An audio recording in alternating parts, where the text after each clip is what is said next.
하나님의 복된 말씀 같이 찾아오도록 하죠. 골로새서 4장 1절로 6절의 말씀. 이 계시 말씀을 한 절씩 나누어서 교독하실 때 살아계신 하나님의 음성을 들을 수 있기를 원합니다. 4장 1절의 말씀입니다. 상전들아, 의와 공평을 종들에게 베풀지니 너희에게도 하늘에 상전이 계심을 알지어다. 기도를 계속하고 기도에 감사함으로 깨어있으라. 또한 우리를 위하여 기도하되 하나님이 전도의 문을 우리에게 열어주사 그리스도의 비밀을 말하게 하시기를 구하라. 내가 이 일 때문에 매임을 당하였노라. 그리하면 내가 마땅히 할 말로써 이 비밀을 나타내리라. 외인에게 대해서는 지혜로 행하여 세월을 아끼라. 너희 말을 항상 은혜 가운데서 소금으로 마칠냄과 같이 하라.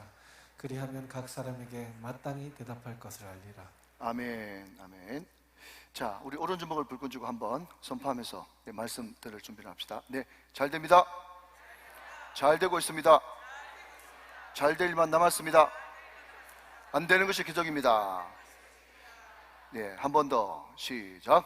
한 번 더, 한 사람 더 하나님 의지하고 1시간 이상 기도하자. 할렐루야. 꼭 그렇게 되시기를 주님의 이름으로 축원합니다. 여러분, 날씨도 많이 더운데 제가 시원한 사진 몇 카트를 준비했습니다. 이름하여 바위산 수도원이라고 하는 이름을 가진 수도원인데 벌써 하늘이 파라니까 시원하죠. 그 다음 저 위에 어떻게 수도원을 지었는지 모르겠지만 저렇게 돼 있어요. 그 다음은요. 그 다음.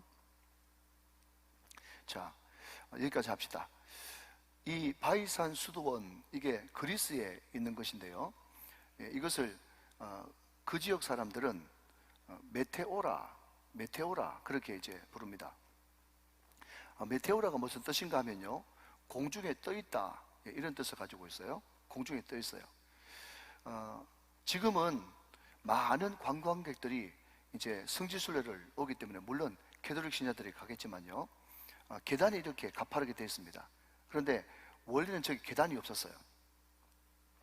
계단도 없는데 어떻게 저 위에 건물을 지은지 모르겠는데 밧줄을 타고 이렇게 올라가는데 높이가 한 30m, 40m를 밧줄을 타고 이렇게 올라가야 돼요. 여러분, 저 수도원을 통해서 우리들에게 던지는 메시지가 뭡니까? 저게 극단적인 경건주의거든요.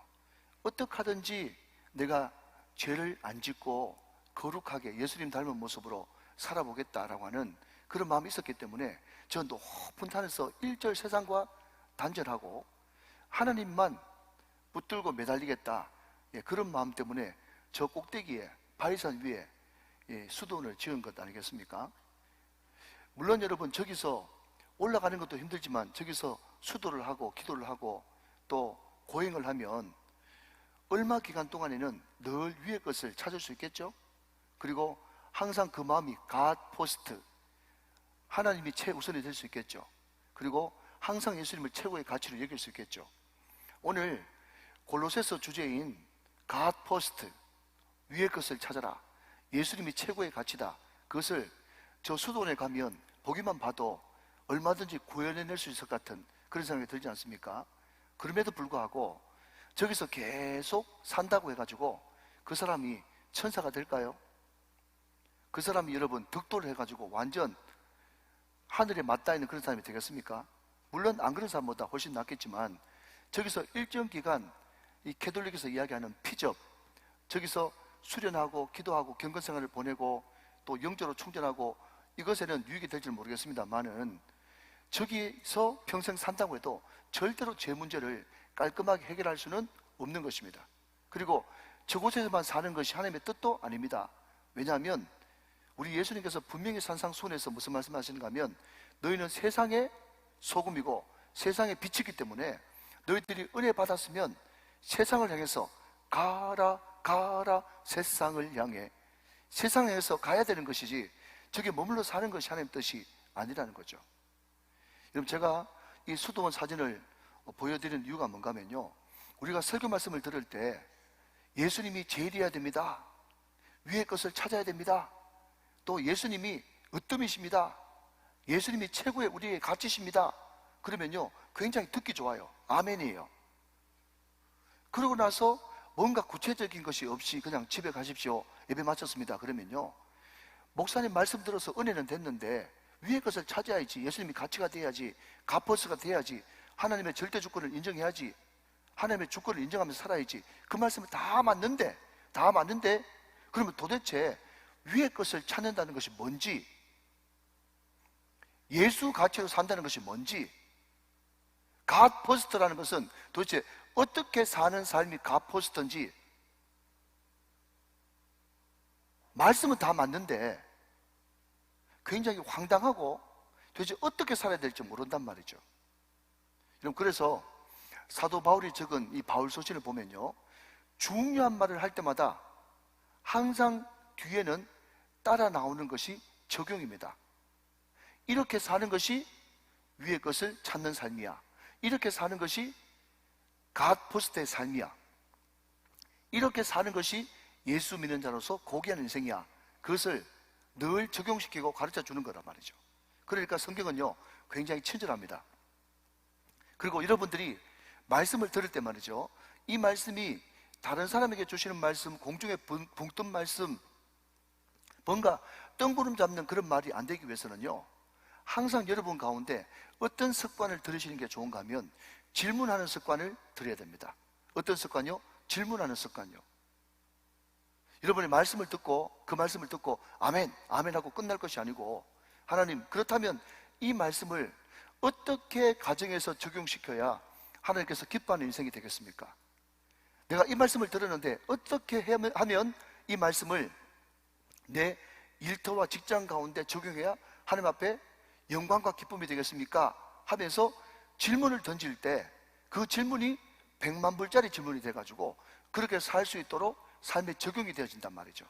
사랑하는 여러분, 말씀을 들으시면 꼭 하나님 앞에 어떻게 해야 하나님 앞에 영광이 되겠습니까? 라고 하는 그 질문을 꼭 던지시는 저와 여러분 다 되시기를 주님의 이름으로 축원합니다. 여러분, 우리가 3장에서는, 골로새서 3장에서는 위의 것을 찾아라 그랬어요. 위의 것을 생각하지 말고 땅의 것을 생각하지 말고 위의 것을 찾으라 라고 하는 이 말은요, 어떤 뜻을 가지고 있는가 하면 전심전력에서 찾아라, 전력질서에서 찾아라, 거기에 필히 꽂혀야 된다, 그 이야기를 하고 있는 거거든요. 그러면 위의 것을 찾는다는 것은 뭘까? 위의 것을 생각하고 땅의 것을 생각하지 않는다는 건 뭘까?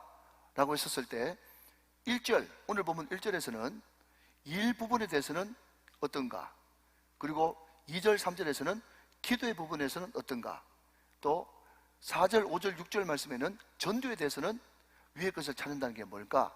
이것을 구체적으로 우리들에게 말씀하고 있다는 겁니다. 자, 차례대로 한번 살펴보도록 하겠습니다.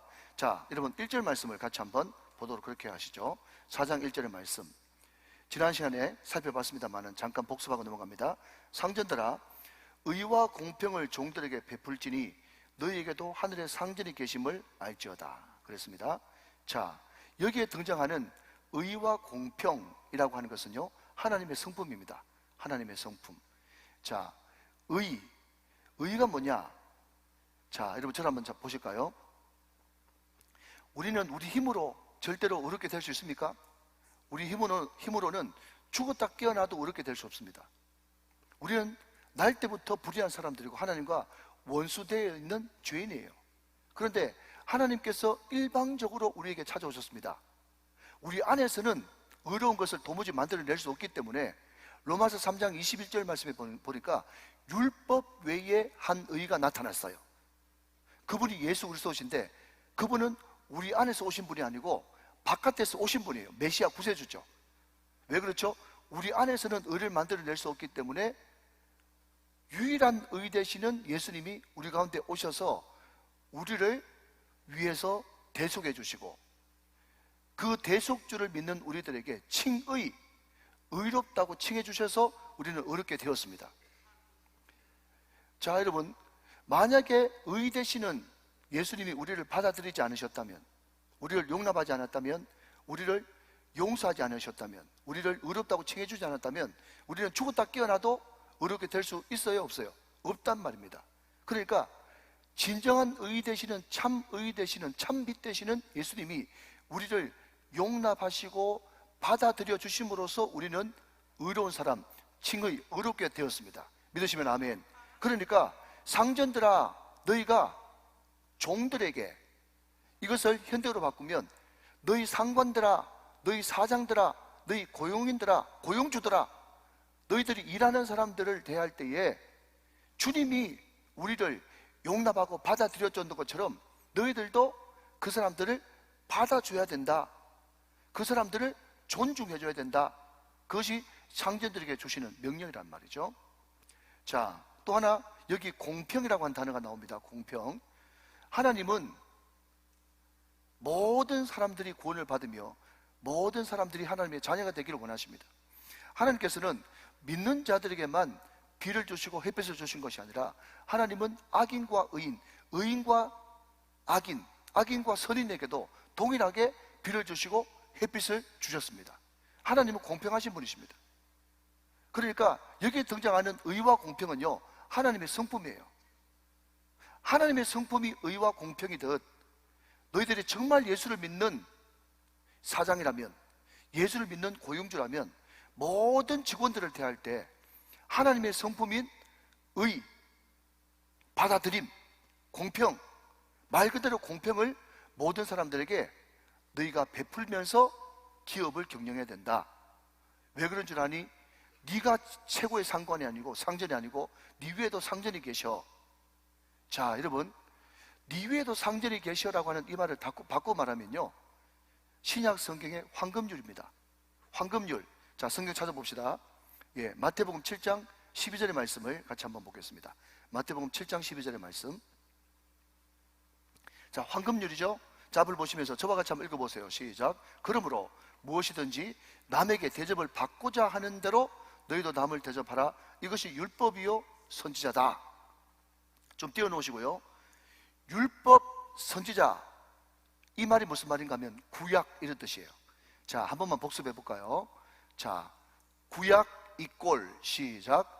구약 이꼴 율법과 선지자와 시, 시작. 율법과 선지자와 시. 자, 구약이 뭐라고요? 율법과 선지자와 시입니다. 그러니까 신약 성경에 율법에 기록되기를 하면 구약 이야기를 지금 하고 있는 거예요. 선지자들이 말하기를 하면 구약 이야기하고 있는 거예요. 시에 기록되었을 때 그러면 구약을 이야기하고 있는 거예요. 자, 율법은 뭡니까? 모세오경. 선지자는요 선지서, 시는요 시가서. 그러니까 율법과 선지자, 이 말은 뭔가 하면 구약을 하나로 딱 짜면요 황금률인데, 구약의 율법과 선지자가 뭐냐 하면 무엇이든지 네가 남에게 대접받고자 하는 대로 네가 남을 대접하라. 이게 황금률입니다. 자, 여러분 들어보십시오. 여러분, 사장이든 일하는 직원이든 하나님 앞에 기도하면 응답받고 싶죠? 자, 그냥 따라와 보세요. 대답해 보세요. 사장이든 고용인이든 누구든지 여기 있는 모든 분들은 다 하나님 앞에 기도하면 응답받고 싶죠? 기도하면 응답받고 싶은데, 기도하면 응답받는다는 말을 다른 말로 하면 하나님께 내 말이 받아들여진다, 이런 뜻이지 않습니까? 여러분, 기도 응답받는다는 말을 또 다른 말로 또 바꾸면 담임 목사가 우리 장로님, 권사님들이 응답받듯이 나도 동일하게, 나는 목사는 아니지만 장로님은 아니지만 그럼에도 나도 동일하게, 목사님과 동일하게, 장로님과 동일하게 나도 하나님의 자녀이기 때문에 공평하신 하나님은 목사의 기도만 들으시는 것이 아니라 나도 기도할 때 공평하게 응답하신다는 것을 의미하죠. 이해되십니까, 여러분? 나도 하나님 앞에 용납되고 하나님 앞에 공평한 대우를 받기를 우리는 원하지 않습니까? 그게 바로 의와 공평이에요. 그것은 인간 누구에게나 가지고 있는 기본 열망이고 본능이란 말이죠. 나도 하나님 앞에 의롭게 되기를 원하고 나도 하나님 앞에 공평한 대우를 받기를 원하면서 내가 다른 사람들을 의롭게 대하지 못하고, 의가 뭐라고요? 받아들여준다. 공평이 뭐죠? 그 사람을 존중해준다. 그렇게 하지 못하면서 내가 하나님 앞에 그런 대우를 받기를 원한다면 그것은 철저하게 잘못된 어불성설이라는 거예요. 여러분, 성경은 분명히 이야기합니다. 구약 전체가 뭔 줄 아니? 네가 다른 사람에게 받아들여지기를 원해? 그러면 네가 다른 사람을 먼저 받아들여야 돼. 네가 모든 사람들에게 차별받지 않고 공평하게 대우받기를 원해? 그러면 네가 모든 사람들을, 그냥 어떤 직원을, 어떤 부하 직원들을 내 목적을 이루어내는 수단, 내 어떤 목표를 이루어내기 위한 그런 방법으로 생각하지 말고 그 사람을 인간 자체로 가치 있게 존중해 주라. 왜? 나도 하나님 앞에 그런 대우를 받고 싶으니까. 믿으시면 아멘. 이게 바로 황금률 정신이라는 거예요. 자, 아직까지 두 명이 어리둥절하기 때문에 제가 한 번 더 이렇게 예를 바꿔보겠습니다. 여러분, 제가 가끔씩 우리 교회학교 교사들을요, 이제 복도에서 만나면 이런 이야기를 합니다. 집사님도 자녀 키우시죠? 키운대. 집사님, 교회학교 애들 가르치려고 그러니까 너무 힘드시죠? 힘든데 어떤 분은 하는 말이 뭔가 하면 애들이 너무 열불나게 만드는데 애들한테 화를 낼 수도 없고 해가지고요, 목사님, 제 몸에서 살이 나올 것 같아요. 어떻게 교회에서 살이 이야기는 왜 나오는지 모르겠어요. 그냥 애를 보면서 그냥 콕콕 참으니까 그냥 막 스트레스를 많이 받는 거죠. 그런데 우리 교사님들, 제가 이야기를 드릴 테니까 많이 위로받으시길 바랍니다. 무슨 이야기인가 하면, 여러분들이 정말 주님의 사랑으로 의와 공평으로 다른 자녀들, 여러분 자녀 아닌 다른 자녀들을 정말 잘 섬기고 받아들여주고 용납하고 주의 사랑으로 사랑해주고 말씀을 가르치고 하면요, 항상 갚으시는 공평하신 하나님이 여러분 자녀들이 서울 갔을 때, 여러분 자녀들이 외국에 유학 갔을 때, 여러분 자녀들이 타지로 가서 직장인 다니든 공부하든 상관없이 타지로 갔을 때 다른 부모가 여러분 자녀들을 똑같이 그렇게 사랑해주고 돌봐주고 아껴주는 부모를 만나게 될 것입니다.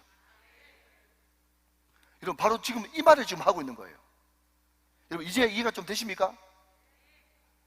내가 하나님 앞에 기도 응답받고 하나님 앞에 공평하게 의롭게 대우받기를 원한다면 너도 다른 사람들을 먼저 그렇게 대우하는 것이, 그게 바로 뭐냐? 그게 바로 갓버스터로 사는 것이고 그게 바로 위의 것을 찾는 삶이다.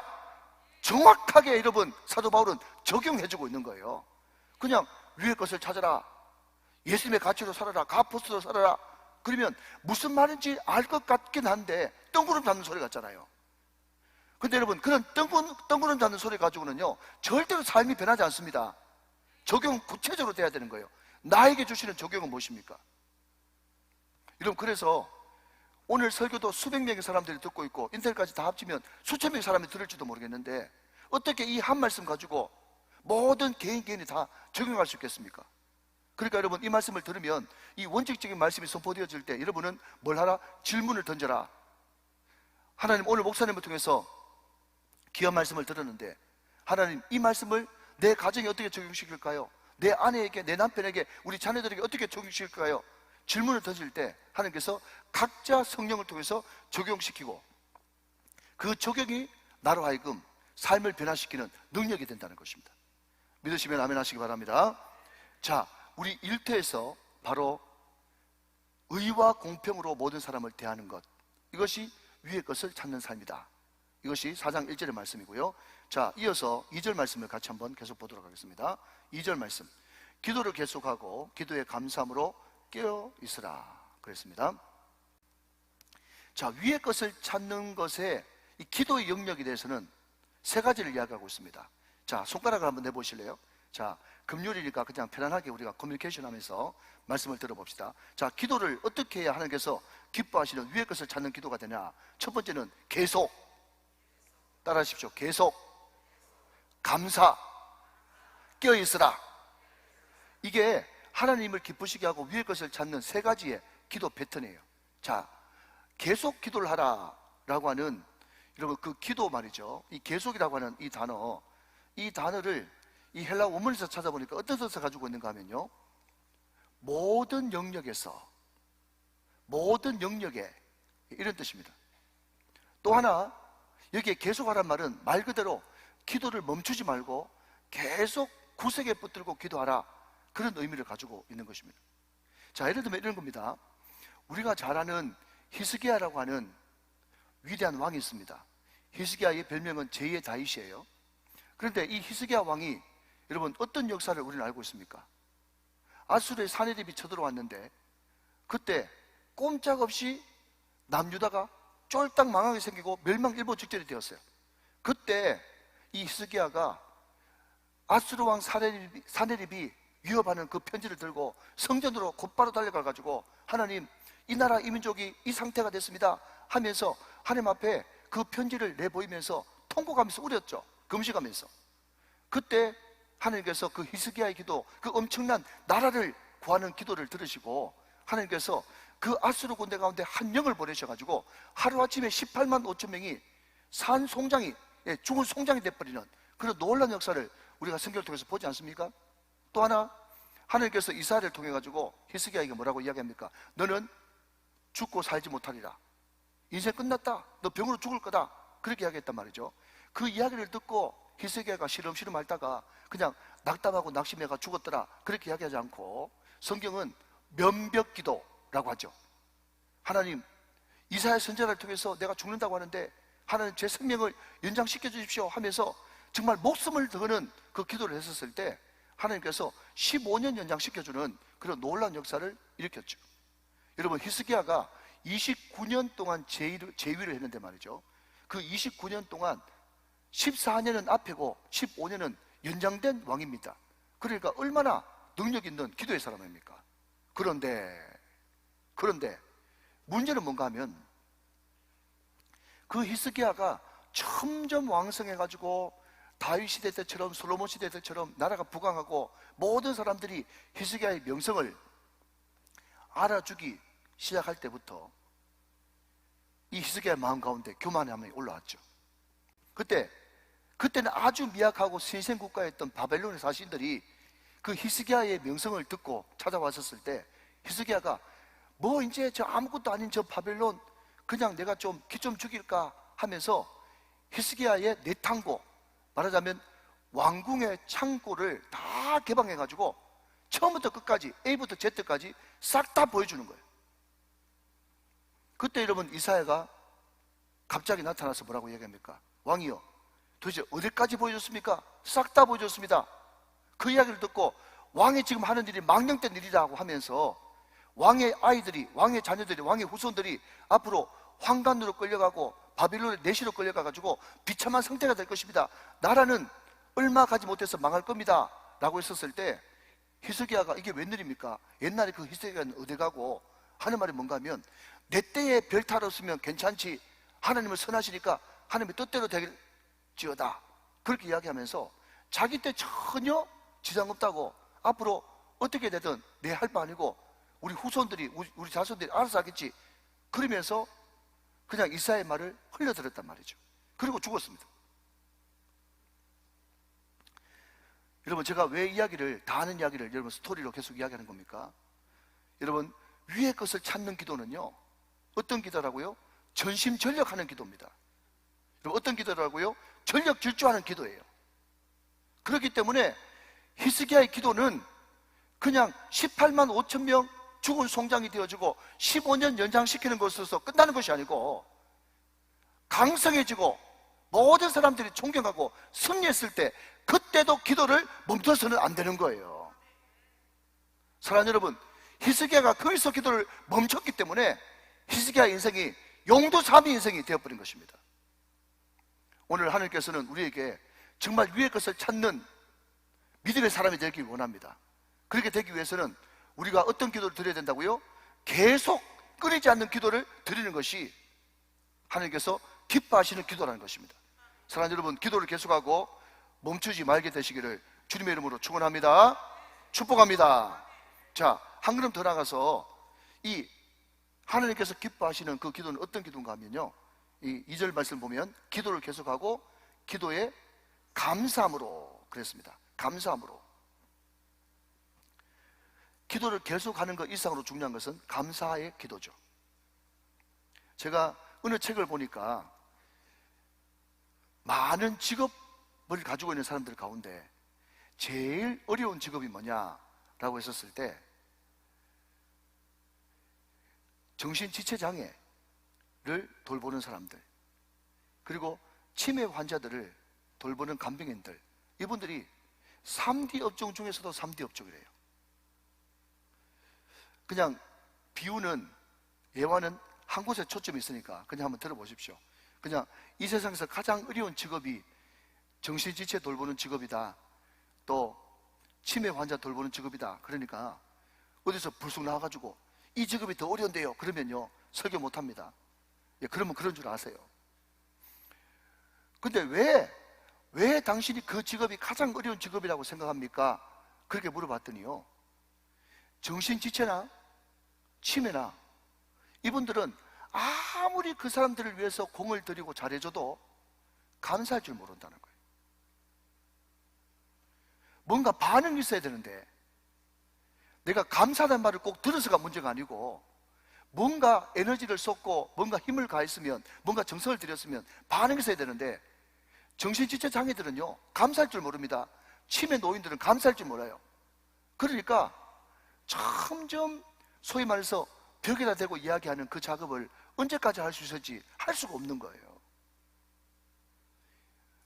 여러분, 제가 정신지체, 치매 이야기를 하니까 아, 그런가 보다 생각하지 말고, 사랑하는 남성 동지 여러분, 사랑하는 여성 동지 여러분, 여러분은 여러분 가족들에게 어떻습니까? 우리가 받은 은혜가 크잖아요. 아멘? 우리가 받은 은혜가 크잖아요. 받은 은혜가 너무 많아요. 정말 하나님의 은혜가 임하고 성령이 임하면 받은 복이 막 헤아려지면서 감사가 넘치면요, 하나님께서 그 감사 기도를 기뻐하시고 여러분 신앙의 가속도가 붙는 거예요. 다시 한번요, 여러분, 우리가 감사 기도를 하면요 하나님께서 그 감사 기도를 통해서 영광 받으시고 신앙의 가속도가 붙는 것입니다.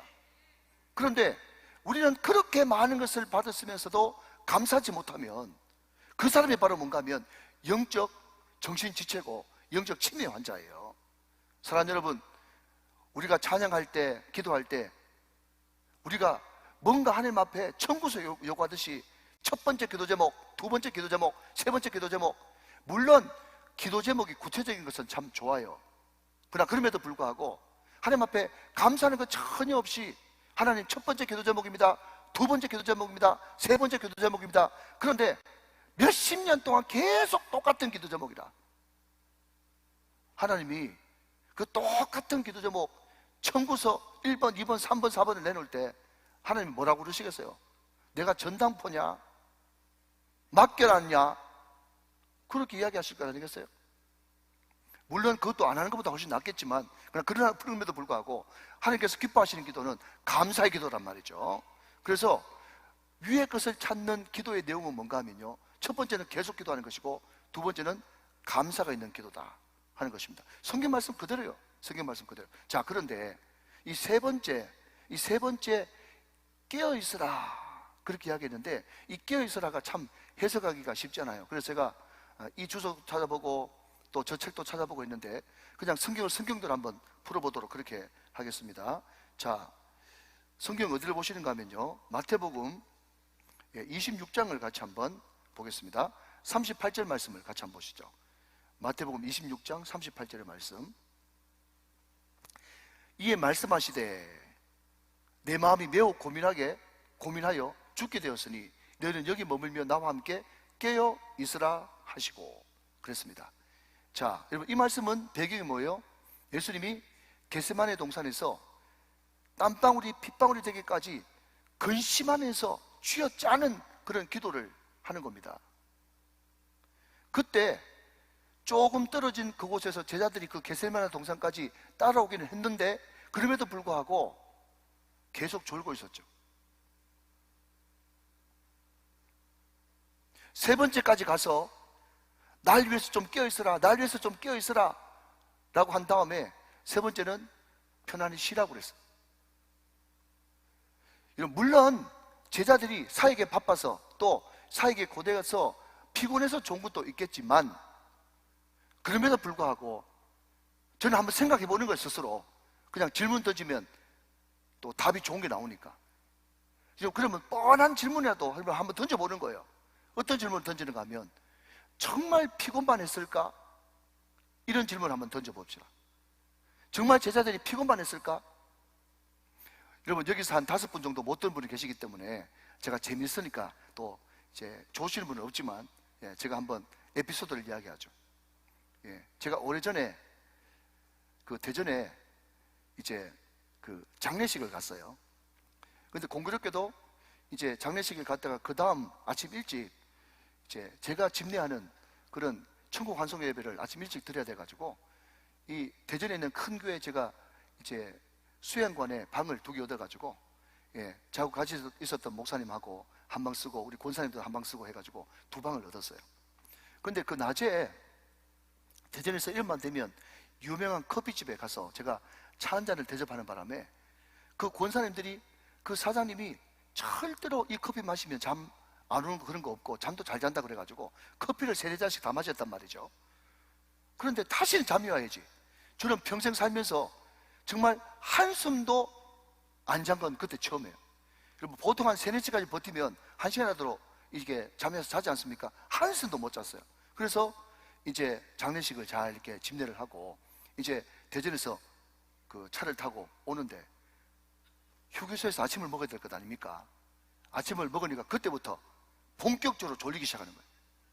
옆에 있는 부목사님이, 제가 꼭 신목사님이라고 이야기는 안 하겠는데, 그 신목사님이 운전을 하는데 계속 막 눈꺼풀이 막 쓱쓱 내려오는 거예요. 그래서 보니까 큰일 나겠어요. 이게 귀한 권사님들 뒤에 뭐 6-7명씩 이렇게 탔는데, 그래서 안 되겠다, 갓길에 차 세워라 그래가지고요, 한 김천 올 때쯤 이제 황간 좀 지나가지고 이제 김천천에 제가 이제 핸들을 잡았어요. 근데 이 목사님이, 신목사님이 참 심실한 분인데 말이죠. 심실한 분인데 그때는 도저히 안 되는지 목사님 죄송합니다 그러더라고. 그게 뭐겠어요? 좀 자겠다 이 말이지 않습니까? 그때부터 자기 시작하는데 옆에 목사님부터 시작해가지고 우리 모든 권사님들이 다 자는 거예요. 저는 너무너무 피곤해 죽겠는데 그때 제가 옆을 쳐다보면서 속으로 그랬죠. 나를 위해 한시도 깨어 있을 수 없더냐. 너무너무 졸린 거예요.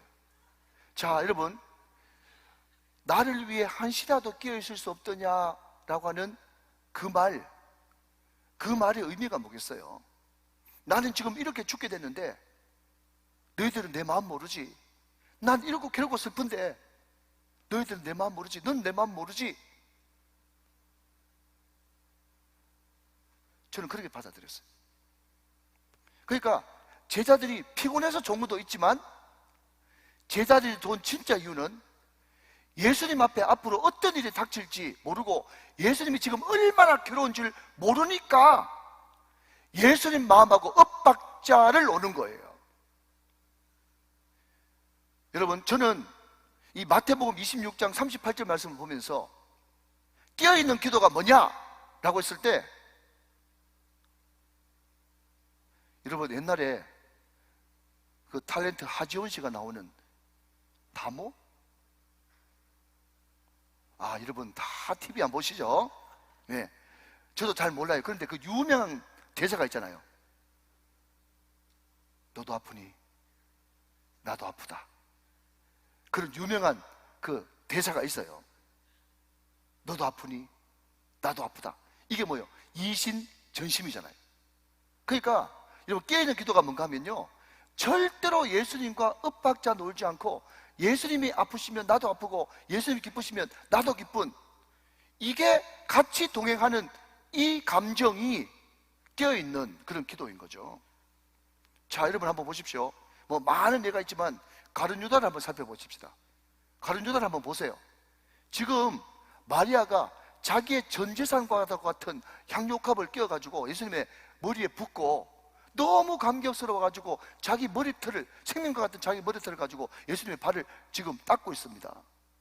여러분, 정말 감격스러운 일이고 예수님도 내 장사를 위해서 일을 했다면서 그 마리아의 향료값 깨는 사건을 기뻐하지 않으셨어요? 그런데 여러분, 거기 엇박자 노는 사람이 있었죠. 누가 엇박자 놀았습니까? 가룟 유다가 하는 말이 뭔가 하면, 이 아까운 향유를 300데나리온 이상 되는 그 가격에 팔아가지고 가난한 자들에게 줄 수 있었겠도다. 엉뚱한 소리 하고 있잖아요. 그래. 여러분, 교회도요, 분위기가 좋고 부흥되려 그러면 하나님 기뻐하시면 우리도 같이 기뻐하고, 하나님 슬퍼하면 우리도 같이 슬퍼해야 되는데, 하나님 슬퍼하는데 우리는 기뻐, 하나님 기뻐하시는데 우리는 슬퍼. 여러분, 예수님 시대 때 항상 민중하고 예수님하고 성도들하고 엇박자 노는 그 인간들이 어떤 인간들이었습니까? 바리새인들이 늘 엉뚱하게 엇박자 놀았단 말이죠. 그게 여러분 잘난 척하고 교만한 척하지만 그럼에도 불구하고 그것이 깨어있는 기도가 아니고 그것이 자다가 봉창 두드리는 기도예요. 사랑하시는 여러분, 여러분들이 기도할 때 정말 기도하러 나오셨는데 여러분 어떤 기도 제목이 있다면 눈에 보이는 것 없고 손에 잡히는 것 없고 귀에 들리는 것 없다고 할지라도 계속 기도하시길 바랍니다. 응답될 때까지 기도하시길 바랍니다. 여러분 정말 위기의 순간 고난 가운데 여러분 정말 절박할 때 뜨겁게 기도하셨다면 절박한 기도 제목이 없다고 할지라도 여러분 가운데 승리가 있고 평안이 있고 자녀들이 잘 되고 잘 나간다고 할지라도 그때도 기도를 멈추지 말고 계속해서 기도하시길 바랍니다. 그게 바로 위의 것을 찾는 전심전력의 기도가 되어지는 거예요. 한 걸음 더 나가서 어떤 기도요? 감사의 기도, 감사의 기도. 감사하기 시작하면 하나님께서 기뻐하시고 감사하면 기도에 탄력이 붙고 가속이 붙기 시작하는 것입니다. 또 하나는 어떤 기도요? 깨어있는 기도. 깨어있는 기도가 어떤 기도라고요? 예수님과 마음을 같이 하는, 예수님과 엇박자 놀지 않고 예수님과 감정을 같이 하고 예수님과 발을 맞추고 손을 맞추는 동행하는 기도. 예수님 기뻐하실 때 나도 기뻐하고 예수님 슬퍼할 때 나도 같이 슬퍼를 할 줄 아는 그게 바로 깨어있는 기도다. 성경 그렇게 이야기하고 있다는 거죠. 자, 그런데 말입니다. 저는 3절 말씀에서 중요한 깨어있는 기도의 한 가지 더 전형을 보게 됩니다. 자, 3절 말씀을 한번 보시면 또한 우리를 위하여 기도하되 그 다음 하나님이 전도할 문을 우리에게 열어주사, 하나님이 전도할 문을 우리에게 열어주사 그리스도의 비밀을 말하게 하시기를 구하라 그랬습니다. 자, 여러분 깨어있는 기도, 자 굳이 점수를 매긴다면 계속하는 기도가 3등이라면 감사하는 기도가 2등이고, 그래서 다 귀한 기도지만 제가 그냥 등수를 매겨보는 겁니다. 계속 기도하는 것은 당연하지 않겠습니까? 계속 기도하는 것이 3등이라면 감사의 기도를 드리는 것이 2등이고 1등이 깨어있는 기도예요. 깨어있는 기도는 어떤 기도? 예수님과 손발을 같이 맞추는 동행기도, 이게 깨어있는 기도예요. 자, 두 번째 깨어있는 기도는 어떤 기도인가 하면요, 하나님이 전도할 문을 우리에게 열어주시기를 기도하는 거예요. 자, 이 말을 좀 바꿔 말해보겠습니다. 물론 전도의 문을 열어주옵소서 하지만 이것을 좀 다른 말로, 좀 어려운 말로 바꾸면요, 과정을 위해서 기도하지 말고 결과를 위해서 기도하라, 이렇게 한번 바꿔볼게요.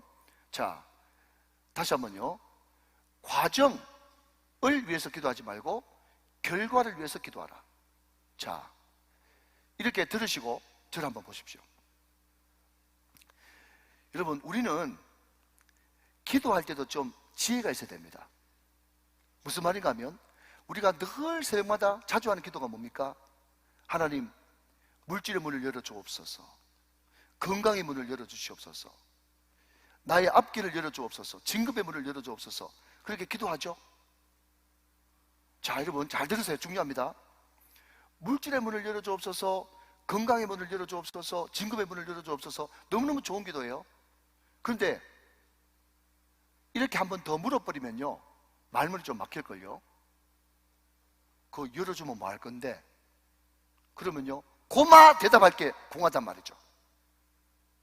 무슨 말인지 이해되시죠? 여러분, 돈, 진급,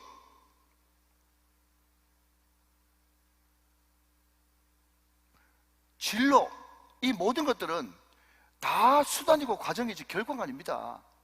제가 말씀드렸잖아요. 우리 예수 믿는 사람에게 소모품이 3개 있다고 해요. 소모품. 첫 번째는 뭐라고요? 돈. 두 번째는요, 시간. 세 번째는요, 권력 내지는 권위. 이거는 하나님께서 그걸 이용해 가지고 하나님께 영광 돌리고 이웃과 관계 맺으라고 하나님께서 물질도 주시고 시간도 주시고 하나님께서 우리에게 권위, 권력, 명예도 주신 거예요. 믿으시면 아멘. 그런데 인본주의자들은 뭐라고요? 항상 하나님께서 쓰라고 준 걸 내 건 줄 알고 자꾸 소유한단 말이죠. 소유하려고 한다. 그게 인본주의단 말이죠.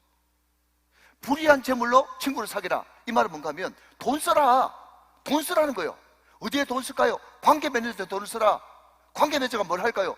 결국 그 관계 맺은 그것이 예수께로 돌이키는 전도할 기회로 사용해라. 그러니까 하나님께서 돈, 시간, 권위, 권력 이 모든 것들은 다 소모품으로 주셨지 절대로 우리 소유로 준 게 아니란 말이죠. 자, 여러분, 어떤 사람은 장로님이 너무너무 되고 싶어요. 하나님 장로 되게 해주세요. 장로 되게 해주세요.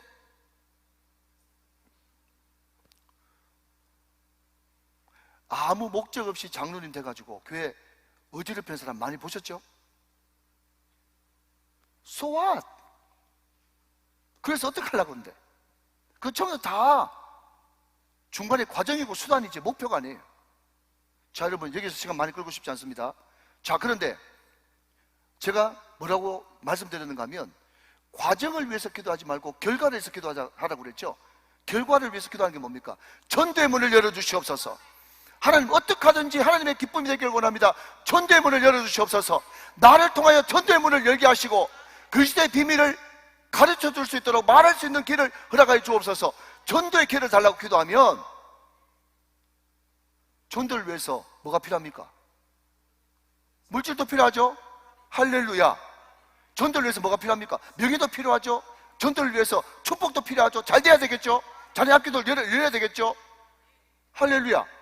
그러니까 한 가지 기도하면 모든 것이 막 쫙 한꺼번에 그냥 따르려오는데 그 지혜로운 기도를 드리지 못하고 자꾸 수단을 위해서 과정을 위해서 기도하니까 뭔가 이루어지지 않는 거예요. 하나님은 그 돈 가지고 그 명예 가지고 그 자랑거리 가지고 뭘 할지 다 알고 계시거든요. 다 알고 계신 하나님께서 그거 주는 순간에 타락하는데 그거 주는 순간에 하나님과 멀어지는데 하나님께서 그거 주겠어요? 안 주는 거예요. 그러니까 자꾸 중간 과정이나 수단을 가지고 기도하지 말고 결과물을 가지고 기도하라 하는 것입니다.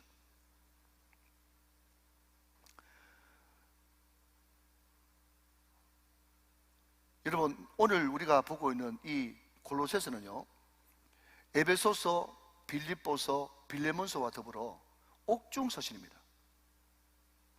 여러분, 그렇기 때문에 이 옥중서신을 읽을 때는요, 사도 바울, 이 저자의 삶의 자리, 지금 저자가 어떤 상태인지 그것을 깊이 좀 같이 느끼면서 공감하면서 말씀을 읽는 것이 굉장히 중요합니다. 무슨 이야기인가 하면 위의 것을 찾는 것이 무엇이냐라고 했었을 때 1절은 일적인 측면, 두 번째는 기도, 세 번째는 전도지 않습니까? 자, 여러분 한번 보십시오. 우리가 담임 목사가 말이죠. 우리 성도들은 한 명도 그런 사람은 없겠지만 그냥 앞장서서 일하는 그런 목사님들이 저 다른 교회 가보면 집사님, 우리 교회가 정말 지금 기도가 필요한 때예요. 기도 좀 하세요. 집사님, 우리 교회가 지금 전도가 너무 필요할 때요. 전도 좀 하세요. 직장생활 열심히 하세요. 그렇게 이야기하면요, 많은 사람들이 뭐라고 이야기하는가 하면 목사님, 제가 너무 바빠요. 제가 기도하고 싶지만 회사일이 너무 바빠서 뭐가 너무 바빠가지고 지금 기도하려고 그래도 교회 나갈 시간이 없어요. 전도 너무 안타까운데 제가 그냥 주변에 있는 사람들한테 그냥 전도할게요. 전도 나갈 시간이 없어요. 그렇게 이야기하는 사람도 있지 않습니까? 그런데 만약에 그 사람이 사도 바울처럼 어떤 예매한 일 때문에 감옥에 한 1년 정도 갇힌다고 생각해 보십시오. 무슨 말인지 이해되십니까? 내가 만약에 하나님께서 어떤 병을 주셔가지고 꼼짝달싹 못하고 1년 동안 병원에 입원해 있는다고 생각해 보십시오. 아마 모르긴 몰라도 그때 목사님이 그렇게 기도하라고 할 때 기도 좀 할걸, 목사님이 그때 그렇게 전도하라고 할 때 전도 좀 할걸, 그걸 다 후회할 거래요. 제가 지난번에도 한번 말씀드린 적이 있는지 모르겠지만, 여러분, 제가 우리 교회 부임하기 전에 어떤 칼럼을 통해 가지고 이름만 대면 알 수 있는 어떤 우리 한국의 큰 교회 목사님들이 어떤 실수 내지는 죄를 저질러 가지고 하나님께서 잠깐 사역 중단해 가지고 사역을 중단시킨 적이 있어요. 어떤 한 사람은 감옥에 들어가 있었고 어떤 한 사람은 기도원에 들어가 가지고 사역을 6년, 1년 넘게 중단됐습니다. 그때 그냥 참회록이라 그럴까요? 아니면 옥중서신이라 그럴까요? 자기의 지금 심정을 밝히는 그런 글을 쓴 것을 제가 어떤 경위를 통해서 입수한 적이 있는데, 그분들이 그 사역을 그렇게 열심히 하고 왕성하게 하다가 딱 사역이 중단되고 난 다음에 그 사람들이 했던 첫 번째 후회가 뭔지 아십니까? 그때 권사님 수술 들어가기 전에 기도 한번 해달라 할 때 기도 한번 해줄 걸, 그때 그 집사님이 손 한번 잡아달라 할 때 따뜻하게 손 한번 잡아줄 걸, 말 한마디라도 따뜻하게 좀 해줄 걸, 다 그걸 후회하는 거예요. 여러분, 그렇기 때문에 사람이라는 것은 기본적으로 한번 아파보든지 식겁을 한번 해야 정신을 차리는 것입니다.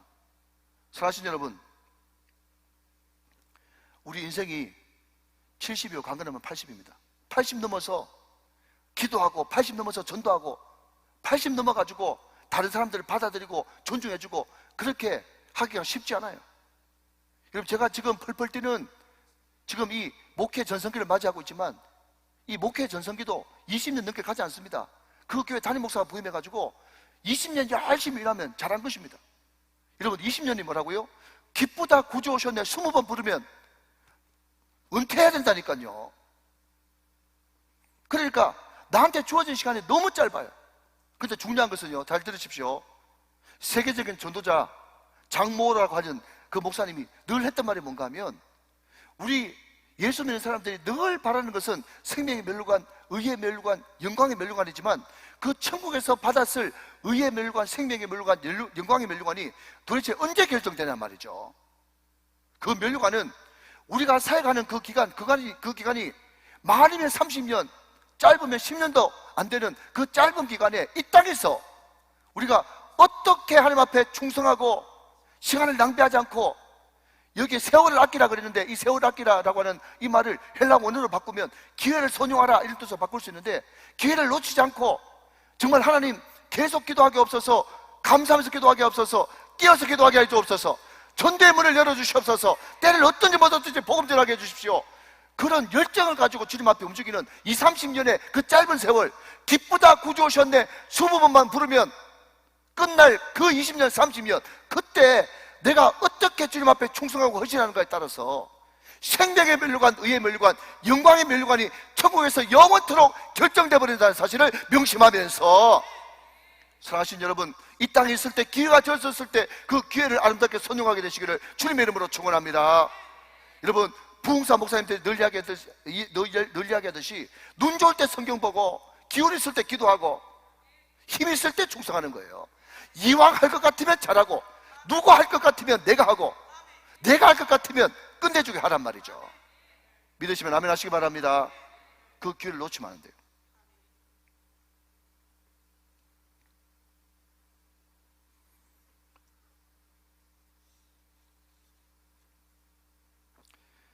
자, 여러분, 한 걸음 떠나가서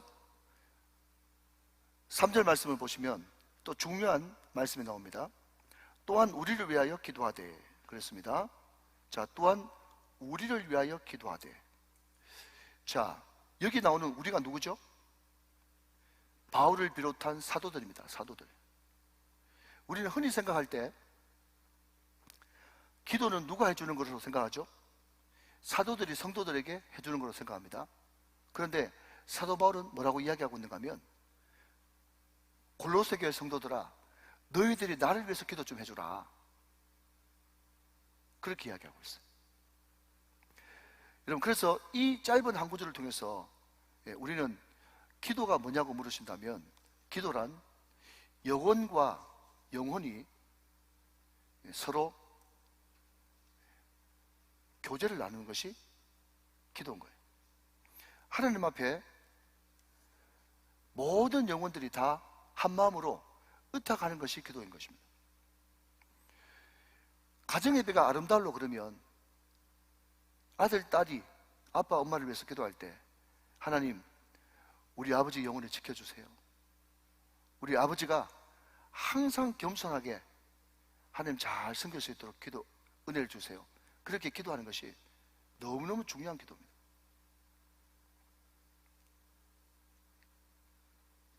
기도는 서로가 서로의 영혼을 주님께 의탁하는 시간. 기도는 서로가 서로의 영혼을 주님께 의탁하는 시간.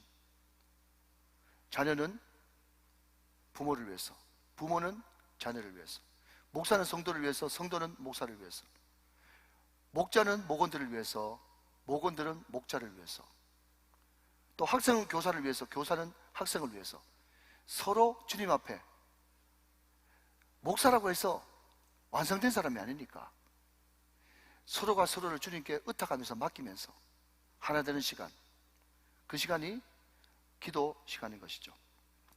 그리고 기도할 때 중요한 것은 그리스도의 비밀을 말하게 해달라고, 그렇게 기도하라고 이야기하고 있습니다. 그리스도의 비밀, 그게 뭐죠? 하나님의 사랑이 얼마나 놀라운가, 또 이 놀라운 복음을 내가 어떻게 받았는가. 여러분, 저는 로마서를 이렇게 그때 설교하면서 카타크리노 이야기 들으셨죠? 내가 정죄받아야 될 것을 예수님이 다 정죄를 대신 받으시고, 내가 더 이상 죄와 사망의 법에 매이는 것이 아니고 생명과 성령의 법에 붙들린 그런 사람이 되었다라고 하는 그 놀라운 그리스도의 비밀. 우리 교회에서 신앙생활을 쭉 해온 사람이라면 여러분 들었던 말씀이 많이 있을 겁니다. 여러분 이 말 혹시 기억나십니까? 마귀가 조급함을 주는 것이 아니라, 시작, 조급함 자체가 마귀다. 또 이런 이야기 들어보셨습니까? 순종은 시간 단축이다. 변하면 살고 안 변하면 죽는다. 많은 사람들이 그 말씀을 들으면서 아, 정말 맞는 말씀이다, 예, 그렇게 생각했죠. 제가 이번 주간에 실로암 복지회라고 이 울산에 시각장애를 겪고 있는 사람이 한 6천 명 정도 된답니다. 예, 그 사람들을 위해서 이제 복지회를 만들었는데 그 창립총회 제가 설교를 했어요.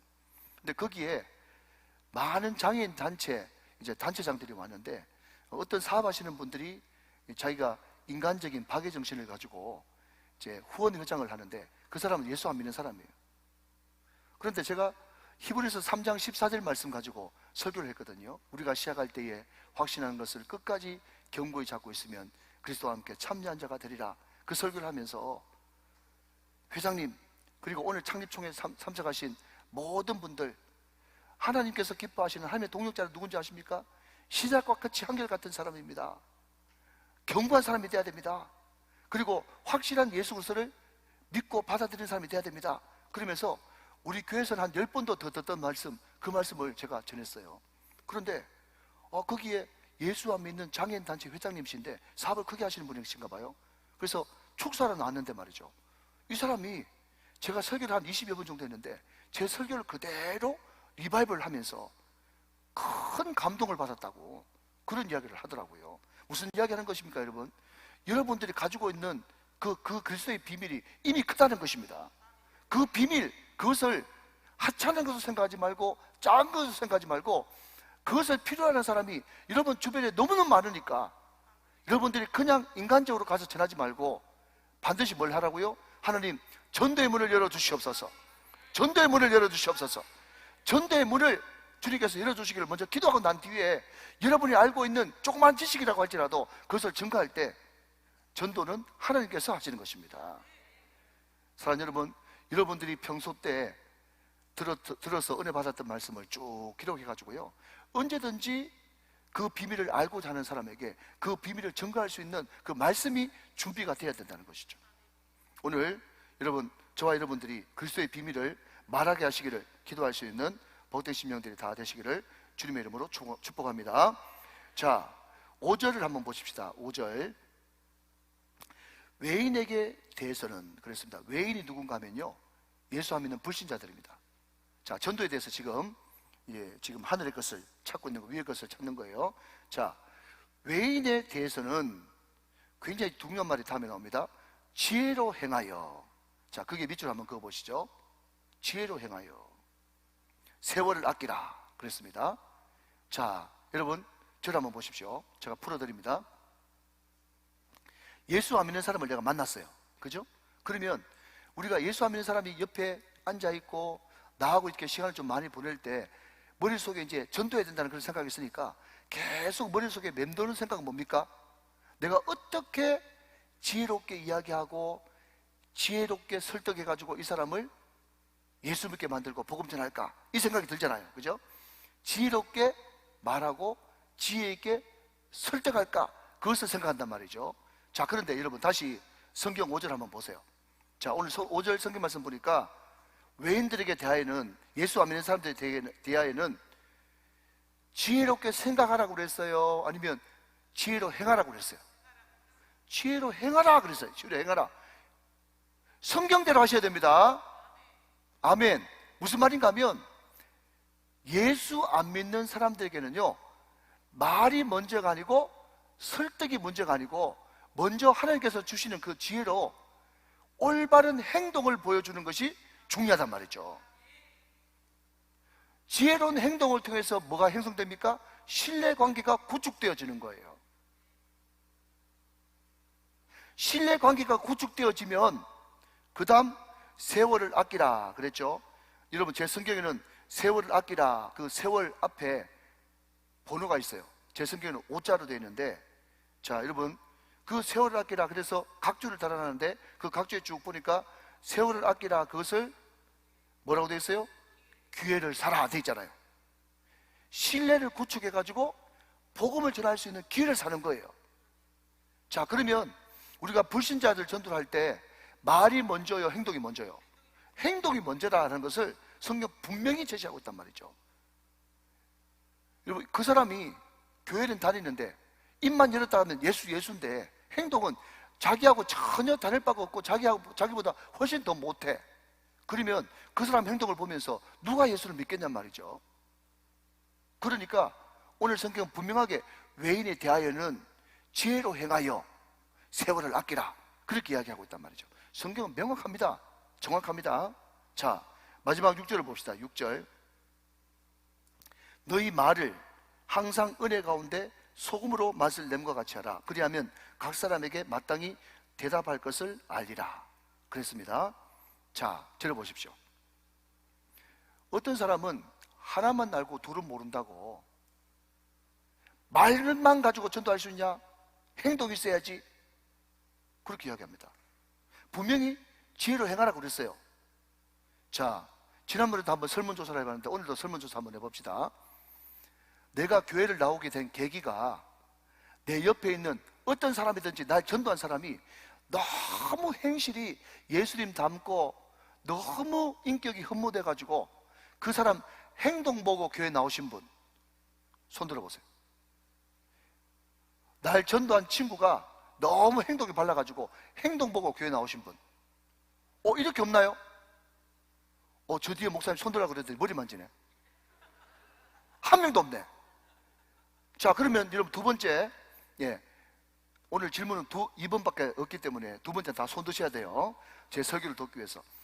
그 친구가 행동이 좀 부족했지만 또 나한테 교회 가자 그래가지고 막 지겨워가지고 교회 나오신 분, 친구들이 교회 가자 그래가지고 교회 나오신 분, 말 때문에 교회 나오신 분, 손 안 들면 여러분 다 일어나셔서 나가셔야 됩니다. 자, 손 내리십시오. 자, 여러분 우리가 행동 중요합니다. 지혜롭게 행동하는 거 중요해요. 그리고 신뢰관계 구축하는 것도 좋습니다. 그런데 행동을 잘하고 신뢰관계 구축됐다 그러더라도 결국은 무엇이 도구가 돼가지고 전도가 되는 겁니까? 예수 믿고 구원받자, 예수 믿고 축복받자, 결국 말로 구원하는 거예요. 말로. 그러니까 이 두 가지가 같이 병행돼야 되는 겁니다. 어떤 사람들은 자꾸 행실 발라야지 행실 발라봤자 얼마나 바르겠어요. 그렇게 행실 바르게 하지 말란 말이 아니고 우리 연약하기 때문에 다 약점이 있단 말이죠. 나는 올바르게 행동하는데도 그 사람은 그것이 이상하게 보내가지고 내 행동 때문에 욕할 수도 있다니까요. 그것은 다 상대주의이기 때문에, 물론 고면이 그걸 가져야 되겠지만, 결국 우리가 그 행동이 바탕이 됐다면 결국 전도는 뭘 하는 겁니까? 말로 하는 거예요. 말로. 그래서 6절 말씀도 보면 너희 말을 항상 은혜 가운데서 소금으로 맛을 냄과 같이 하라, 그렇게 이야기하고 있단 말이죠.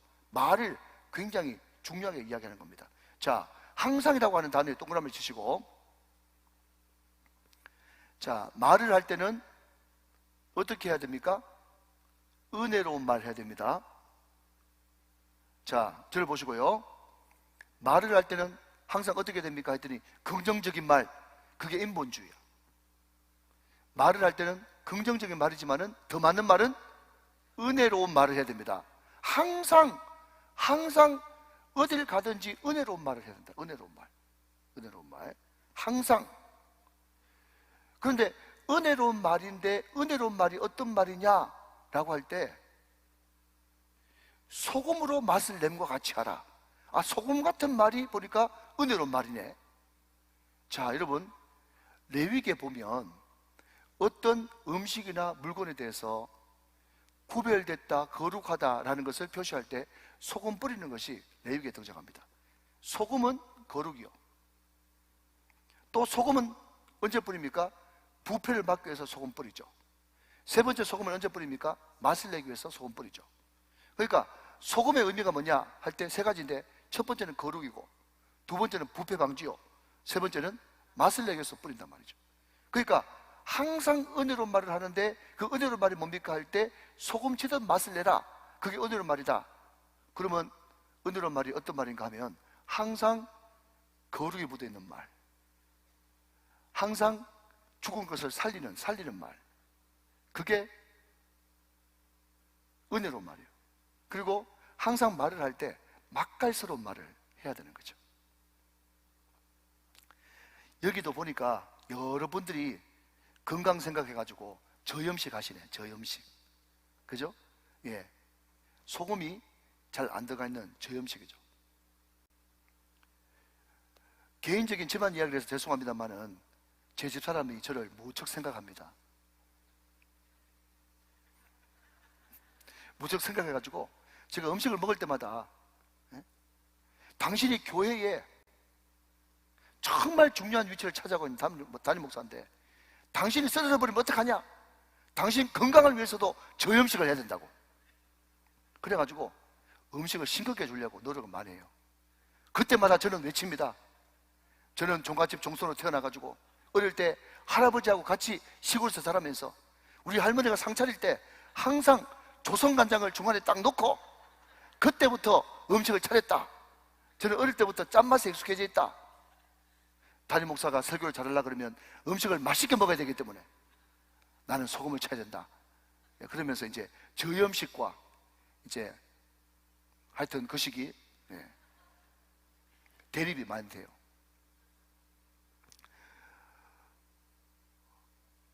이 음식을 잘하는 그 백종원 씨가 말이죠. 백종원 씨가 그냥 설탕도 많이 썼고 또 소금도 많이 치고 하지 않습니까? 그 옆에서 제가 보니까 어떤 사람이 물었어. 그 선생님, 소금을 얼마나 넣어야 됩니까? 그랬더니 백종원 씨가 하는 말이 뭔가 하면 적당히 넣어야 된대. 적당히. 그게 무슨 말인지 모르겠어요. 아무튼 여러분, 적당히가 굉장히 애매모호하지 않습니까? 그렇지만 말은 정답이죠. 여러분, 신뢰를 제가 한두 가지만 들겠습니다. 제가 어떤 이제 책에 보니까 실제로 그런 이야기가 나왔는데, 어떤 사람이 시장에 장을 보러 가가지고 콩나물을 사는데 거기에 콩나물 파는 아줌마가 있었어요. 그런데 이 양반이 얼굴을 자세히 안 보고 그 콩나물 파는 아줌마한테 할머니, 콩나물 5,000원치만 주세요, 그렇게 이야기하니까 안 팔아? 그러면서 콩나물 안 팔더라는 거예요. 콩나물 다 떨어질 줄 알았어요. 그런데 어떤 사람이 오더니 하는 말이 언니, 콩나물 5,000원치만, 언니, 콩나물 5,000원치만, 그렇게 이야기하니까요 한 보따리 주더래요. 그러니까 여러분 보십시오. 예. 근데 그 할머니라고 불렀던 그 아줌마는 50대 초반의 아줌마였거든요. 50대 초반 아줌마한테 할머니가 그랬으니까 얼마나 기분 나쁘겠어요. 예. 그러니까 벌써 적절치 않은 그런 언어죠.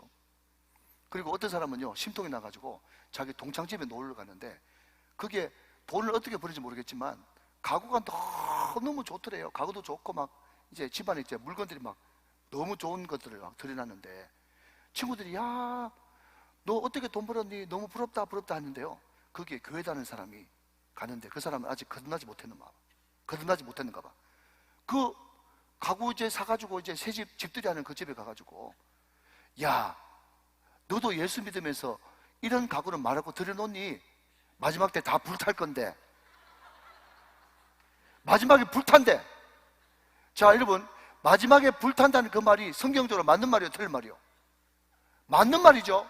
맞는 말이지만 그게 여러분 그 집들이 집에서 할 말입니까? 그게? 그러니까 여러분 얼마나 막갈 없이 뻔세 없이 말을 합니까? 제가 이렇게 극단적인 이야기를 하니까 여러분들 그런 사람이 목사님 있으려고 하는데요, 그런 사람 많습니다. 얼마나 말은 맞는 말인데 전혀 그 환경에 맞지도 않고 뻔세도 안 맞고 은혜롭지도 않고 가슴에 막 비수를 꽂는 그런 말을 바른 말이라고 하고 앉아 있는 거예요. 그리고 어떤 사람은 이렇게 이야기합니다.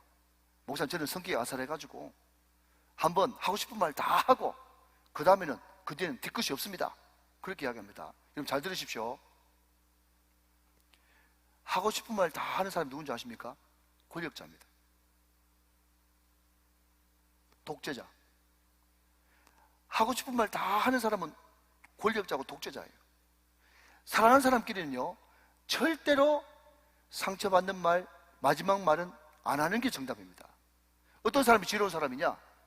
절대로 가족끼리나 사랑하는 사람들끼리는 내 이야기만 탁 꺼내버리면 그 사람 완전히 귀 팍 죽일 수 있는데, 그럼에도 불구하고 그 마지막 말 안 하는 사람이 지혜로운 사람이에요. 그래서 여러분, 우리가 성경 다 한번 확인하고 이제 말씀을 마치겠습니다. 다 펴십시오. 고린도전서 13장을 펴보세요. 고린도전서 13장 한번 펴보세요. 잘 아시는 말씀이죠. 고린도전서 13장 4절부터 7절까지 읽으시는데, 어떻게 읽으시는가 하면요, 사랑이라고 하는 단어 있지 않습니까? 사랑이라고 하는 그 단어에 제가 따로 잠복 준비 안 했습니다. 그냥 여러분 머리 좋으시니까 그냥 따라오시는 거예요. 사랑이라고 하는 그 단어에 어떤 단어로 바꾸는가 하면요, 내 입술, 사랑이라고 하는 단어에 내 입술이라고 하는 단어를 넣어가지고 같이 한번 성경 보면서 한번 읽어봅시다. 자, 사랑이라는 대신에 무슨 단어? 내 입술이라는 단어를 넣어가지고 한번 넣어봐요. 읽어봐요. 시작. 내 입술은 오래 참고, 내 입술은 온유하며 시기하지 아니하며, 내 입술은 자랑하지 아니하며 교만하지 아니하며 무례히 행하지 아니하며 자기의 유익을 구하지 아니하며 성내지 아니하며 악한 것을 생각하지 아니하며 불의를 기뻐하지 아니하며 진리와 함께 기뻐하고 모든 것을 참으며 모든 것을 믿으며 모든 것을 바라며 모든 것을 견디느니라. 자, 여러분 제가 다시 한번 읽어봅니다. 그냥 눈을 한번 따라 보세요. 내 입술은 오래 참고, 내 입술은 온유하며, 내 입술은 시기하지 아니하며, 내 입술은 자랑하지 아니하며, 내 입술은 교만하지 아니하며, 내 입술은 무례히 행하지 아니하며, 내 입술은 자기의 유익을 구하지 아니하며, 내 입술은 성내지 아니하며, 내 입술은 악한 것을 생각하지 아니하며, 내 입술은 불의를 기뻐하지 아니하며, 내 입술은 진리와 함께 기뻐하고, 내 입술은 모든 것을 참으며, 내 입술은 모든 것을 믿으며, 내 입술은 모든 것을 바라며, 내 입술은 모든 것을 견디느니라. 말이 마구마구 되죠. 결국 내 입술을 얼마나 은혜롭게 유지할 수 있겠는가, 그게 바로 위의 것을 찾는 사람들의 삶의 모습이에요. 그리고 오늘 본문 6절을 한 번 더 보시면, 그리하면 각 사람에게 마땅히 대답할 것을 알리라. 각 사람입니다. 각 사람. 그러니까 여러분들이 기도할 때 어떻게 기도해야 되는가 하면, 하나님, 이 말씀이 말씀이라고, 그냥 내가 은혜 받은 말씀이라고 신앙도 없고 믿음도 없는 사람한테 그냥 돌 짚고 막 날리는 것이 선지자가 아니고,